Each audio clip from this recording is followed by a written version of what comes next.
आप सभी को जय मसीह की। तो कैसे हो आप लोग? मैं उम्मीद करता हूँ कि आप लोग अच्छे हो। मैंने एक वीडियो बनाया था जिसमें बताया था कि परमेश्वर कैसे लोगों को पसंद करते हैं। तो मैं बताया था उस वीडियो में कि परमेश्वर को सिर्फ शुद्ध और पवित्र लोग ही पसंद हैं। शुद्ध और पवित्र लोगों से ही परमेश्वर बातें करता है। जो लोग शुद्ध और पवित्र रहते हैं, परमेश्वर उनका हर एक काम में आशीष देता है। तो मैं इस वीडियो में ये बताऊंगा कि हमारे परमेश्वर के लिए खुद को कैसे तैयार करें, खुद को कैसे शुद्ध और पवित्र रखें और खुद को यीशु मसीह के लिए कैसे तैयार रखना है। चलिए इस वीडियो को शुरू करते हैं। आपने देखा हो माँ बाप अपने बच्चे को बाहर भेजने से पहले या बाहर भेजने के लिए अच्छे से उसको नहलाती है, धुलाती है, अच्छा कपड़ा पहनाती है, अच्छा साफ सुथरा करके उसको बाहर भेजती है ताकि जब उस लड़के को बाहर के लोग देखें तो उसकी तारीफ़ करें कि इसके माँ बाप कितने अच्छे हैं, इसके माँ बाप कितनी इसको इतना साफ सुथरा सुंदर से बना के रखा है, कितना अच्छा लड़का दिख रहा है। तो उस लड़के के द्वारा क्या होता है, उस लड़के की माँ बाप की तारीफ़ होती है, उस लड़के के माँ बाप की बड़ाई होती है। लड़का साफ सुथरा रहेगा तो उस लड़के की माँ बाप की बड़ाई होगी, माँ बाप की उसकी तारीफ़ होगी। अगर लड़का गंदा रहेगा, गंदा व्यवहार करेगा, गंदा तरीक़ा से रहेगा तो क्या करेंगे, उस लड़के के माँ बाप की परवरिश पे वो लोग उंगली उठाएंगे। उसके लड़के के माँ बाप उस लड़के को तो गलत बोलेंगे ही, उस लड़के के गलत बोलने के साथ साथ उसके माँ बाप के परवरिश पे ही लोग उंगली उठाते हैं कि इसके माँ बाप कितने गंदे हैं, कितने गलत हैं, कैसे इसको परवरिश दिया है कि लड़का कैसे गलत तरीके से रहता है, गलत हरकत करता है, गलत व्यवहार करता है। वही लड़का अच्छा से रहे, अच्छा नहा धोआ कर रहे, लोग उसके माँ बाप की तारीफ करते हैं। ठीक वैसे ही हमारा यहोवा जो स्वर्ग में रहने वाला है, हमारा पिता, वो भी यही चाहता है कि जो उसका सेवक है, जो उसका चेला है, वो साफ सुथरा और शुद्ध रहे। क्योंकि जो हमारा यहोवा है, हमारा प्रभु है, वो हमसे बहुत प्यार करता है। इसलिए वह चाहता है कि हमें साफ सुथरा से रहना, हमें शुद्ध रहना, हमें पवित्र से रहना, हमारे मन को शुद्ध रख। इन सबसे हम ही को भलाई है। इसलिए हमारा प्रभु भी हमसे उम्मीद करता है कि हमारा जो सेवक है, जो हमारा चेला है, वो धरती पर पवित्र और शुद्ध रहता होगा। अगर हम भी धरती पर अच्छे से रहेंगे, पवित्र बन के रहेंगे, शुद्ध बन करके रहेंगे, तो भी हमारे साथ साथ परमेश्वर की तारीफ करेंगे, परमेश्वर की बड़ाई करेंगे कि ये लड़का, ये लड़की ये अच्छा संगति में रहता है, एक अच्छा भगवान को मानता है, इसलिए कितना पवित्र है, कितना ये शुद्ध है, कितना अच्छा से रहता है। तो हमारे साथ साथ हमारे परमेश्वर की भी बड़ाई होगी। पूरा कोशिश करना कि हमारा दिल, हमारा मन, हमारा शरीर शुद्ध रहे। हम परमेश्वर से प्यार करते हैं, इसलिए हम अपनी ज़िंदगी इस तरीके से जीना चाहिए कि जिससे हमारे परमेश्वर का आदर हो। हम ये भी चाहते हैं कि हम परमेश्वर के प्यार के लायक बने। तो परमेश्वर के लायक बनने के लिए हमें साफ और शुद्ध रहना बहुत ही ज़रूरी है। तो आइए हम देखते हैं कि परमेश्वर के लिए साफ और शुद्ध रहना क्यों जरूरी है। लेवी व्यवस्था 11:44 में हम देखते हैं तो हमारा प्रभु ये कहता है, मैं तुम्हारा परमेश्वर यहोवा हूँ, तुम्हें शुद्ध और पवित्र बने रहना है क्योंकि मैं पवित्र हूँ। आमीन, हालेलुया। तो हम वचन में जब देखते हैं तो हमारा परमेश्वर हमें शुद्ध और पवित्र इसलिए कहने को कहता है क्योंकि हमारा परमेश्वर खुद पवित्र और शुद्ध है। तो जब हमारे पिता परमेश्वर ने इस धरती को बनाया था, उस टाइम हर एक चीज़ को पवित्र और शुद्ध बनाया था। चाहे वो इंसान हो, चाहे वो पेड़ पौधे हो, चाहे वो नदियाँ हो, चाहे वो हवाएं हो, चाहे सूक्ष्म जीव हो, चाहे वो जानवर हो, हर एक चीज़ को उसने ज़रूरत के अनुसार पवित्र और शुद्ध बना करके रखा था। सारे नेचर पवित्र और शुद्ध था। उस टाइम इस पृथ्वी पर खुशियाँ ही खुशियाँ, बाहर ही बाहर। उस टाइम इस पृथ्वी के नेचर इतनी पवित्र और शुद्ध थी कि हमारा परमेश्वर खुद इस धरती पे आता था और जो लोग पवित्र और शुद्ध थे उनसे बातें भी करता था। लेकिन वक्त के अनुसार इस धरती पर शैतान ने अपना ऐसा जाल बिछाया, ऐसे लोगों में काम किया कि लोग बदलते चल गए और लोगों के अंदर पाप बढ़ता चला गया। और लोगों के अंदर पाप बढ़ने के कारण इस धरती पे लोग अपवित्र और अशुद्ध हो गए। और जब लोगों के अंदर अपवित्रता और अशुद्धि आ गई तो उनके साथ साथ धरती पे भी अपवित्रता फैल गई। लेकिन साफ और शुद्ध रहने में यहोवा ने हमारे लिए एक मिसाल रखी है। इसलिए उसका वचन हमें सलाह देता है कि हम परमेश्वर के मिसाल पर चलें और शुद्ध रहने की कोशिश करें। शुद्ध रहने की सबसे बड़ी वजह यह है कि परमेश्वर जिसकी हम उपासना करते हैं वह हर मायने में साफ, शुद्ध और पवित्र है। तो मैं अब आप लोगों को बताऊंगा कि परमेश्वर की नज़र में शुद्ध रहने के लिए क्या क्या शामिल है और हम परमेश्वर की नज़र में शुद्ध रहने के लिए क्या क्या करें और क्या क्या नहीं करें। तो बाइबल के हिसाब से शुद्ध रहने का मतलब सिर्फ अपने शरीर को साफ सुथरा रखना नहीं है। अगर हम चाहते हैं कि हम परमेश्वर की नज़र में भी शुद्ध ठहरें तो हमें अपनी ज़िंदगी के हर पहलू में शुद्ध होना चाहिए। यहोवा उम्मीद करता है कि हम इन 4 खास बातों में साफ और शुद्ध रहें। पहला उपासना, दूसरा चाल चलन में, तीसरा सोच विचार में और चौथा शरीर से। आइए यहाँ हम इन सारे बातों पर गौर करेंगे कि हम कैसे अपने सोच विचार, चाल चलन और शरीर से और उपासना में शुद्ध रहें। तो हम एक वचन को देखेंगे यशायाह 52:11 में लिखा है, दूर हो जाओ, उससे दूर हो जाओ, वहाँ से निकल आओ, किसी भी अशुद्ध चीज़ को मत छुओ।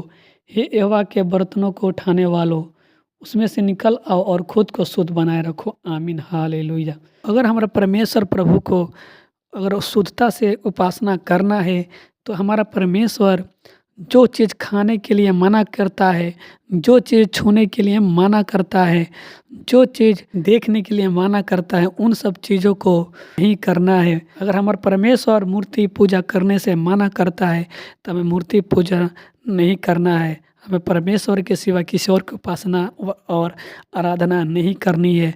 जो पक्षी, जो जानवर हमारा परमेश्वर खाने से मना करता है, जो मीट, जो मांस खाने से मना करता है, उस चीज़ को हमें नहीं खाना है, नहीं छूना है, जिससे हम अशुद्ध हो सके। और हम तो आज से अगर हमारा परमेश्वर की शुद्ध मन से उपासना करना है तो हमारे परमेश्वर के बाइबल के वचन में जो चीज़ हमें खाने से अशुद्ध होते हैं, जो काम करने से हम अशुद्ध होते हैं, इन सब चीज़ों को कभी नहीं करना है।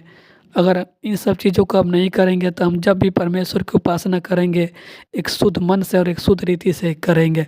दूसरा देखेंगे चाल चलन को शुद्ध रखना। आजकल के इंसानों में एक सबसे बड़ी समस्या हो गई है अपने चाल चलन की शुद्ध रखना, क्योंकि इंसान जब अपने घर से बाहर निकलता है तो कहीं ना कहीं पाप कर देता है, क्योंकि उसकी चाल चलन गलत होती है। अपने आँखों से गलत देखता है या मुंह से झूठ बोल देता है। या आजकल इंसानों की सबसे बड़ा दुश्मन है वो हो गया है मोबाइल फ़ोन।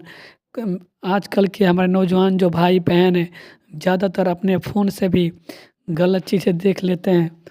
आजकल हमारे भाई और बहनों को सबसे बड़ा दिक्कत हो गया है उनके चाल चलन को शुद्ध रखना, क्योंकि बहुत सारे नौजवान भाई और बहनों को चाल चलन से ही गलतियाँ होती है। जब अपनी आँखों से गलत देख लेते हैं, मुंह से गलत बात बोल देते हैं या कोई गलत चीज़ देख लेते हैं या किसी गलत लत में पड़ जाते हैं तो उनकी चाल चलन अशुद्ध हो जाती है, जिससे हमारा प्रभु नाराज़ हो जाता है।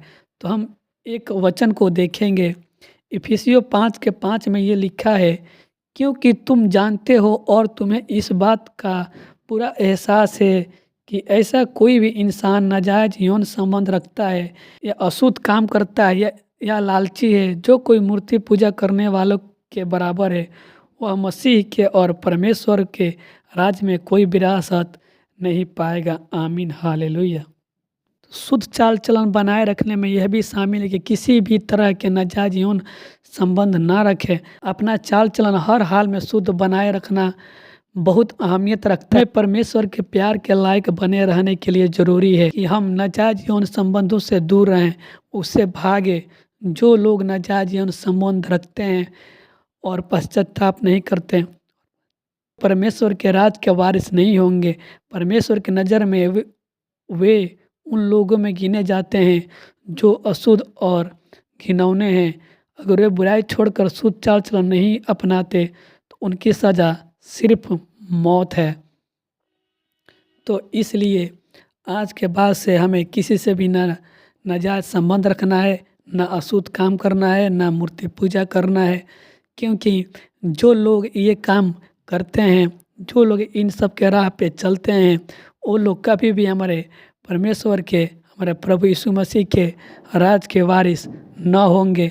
परमेश्वर हमारा और हमारा प्रभु यीशु मसीह ऐसे लोगों से बहुत ज़्यादा घृणा करता है। तो आज से हमें हर हाल में हम अपना चाल चलन को शुद्ध और पवित्र बना करके रखना है, ताकि अगर हम अपने चाल चलन को शुद्ध और पवित्र बना के रखेंगे तो हमारा परमेश्वर, हमारा प्यारे यीशु मसीह हमसे प्यार करेंगे और हमारे हर काम में आशीष देंगे और स्वर्ग के राज्य के वारिस हमें ज़रूर ठहराएंगे। अगर आपको अभी मौत से बचना है, नरक के आगों में जाने से बचना है, तो खुद के चाल चलन को शुद्ध रखें, तो परमेश्वर भी आपको ज़रूर बचाएगा। आगे देखते हैं तो सोच विचार को शुद्ध रखना। आजकल हम इंसानों में, खासकर हमारे नौजवान भाई और बहनों में, खासकर हमारे भाइयों में जो अभी नौजवान हैं, चाहे शादीशुदा हैं, उनके अभी भी विचार अशुद्ध है। उनको अपना सोच विचार शुद्ध रखना बहुत ही उनके लिए मुश्किल हो गया है। अगर हम खुद को परमेश्वर के लिए, खुद को यीशु मसीह के लिए तैयार करना है, तो सबसे बड़ी बात है हमारे सोच और विचारों को शुद्ध रखना।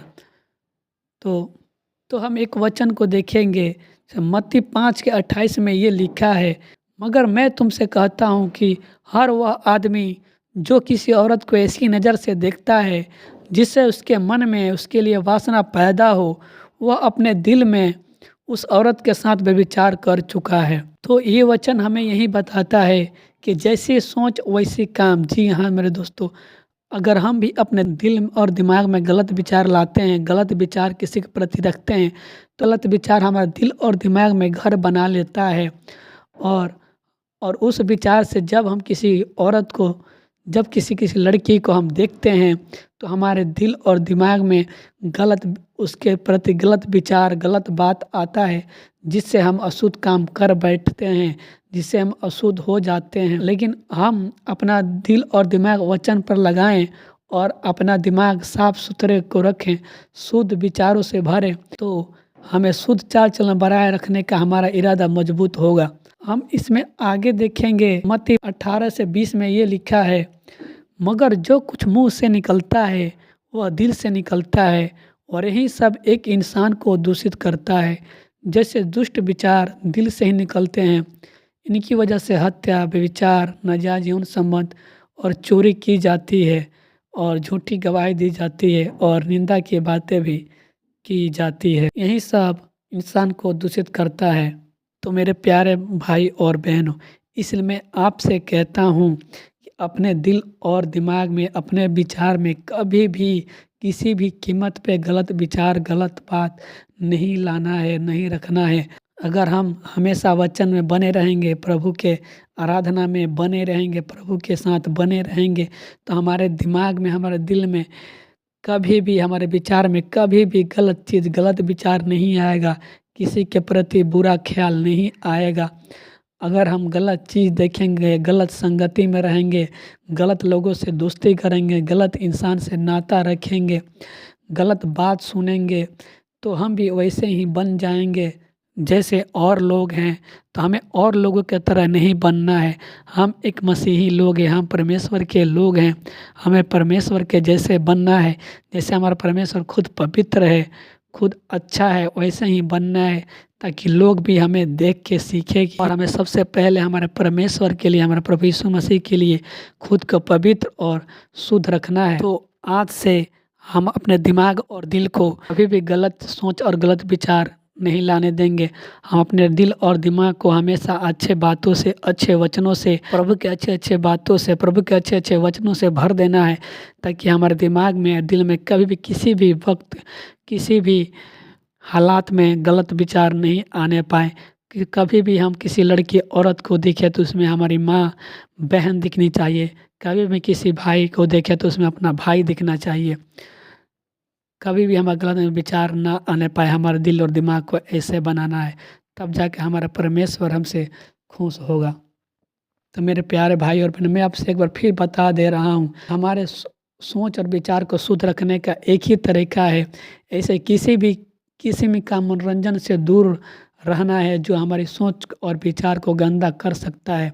इसके अलावा अपने दिमाग में साफ और सुथरे विचार भरने के लिए हमें हर एक दिन परमेश्वर के वचन को अध्ययन करना है और उसे अध्ययन करने के बाद उसे समझना भी है और उस पे प्रार्थना भी करना है कि हे प्रभु, हमारे दिल में और दिमाग में एक अच्छे विचार दो, हमारे दिल और दिमाग को शुद्ध रखो, ताकि इस धरती पे कोई भी चीज़ मैं देखूं तो अच्छे से देखूं और पवित्रता से देखूं, और उसे देखने के बाद मेरा दिमाग कभी भी गंदा ना होने पाए, मेरे उसके देखने वाले मेरे दिमाग में कभी गलत विचार ना आने पाए।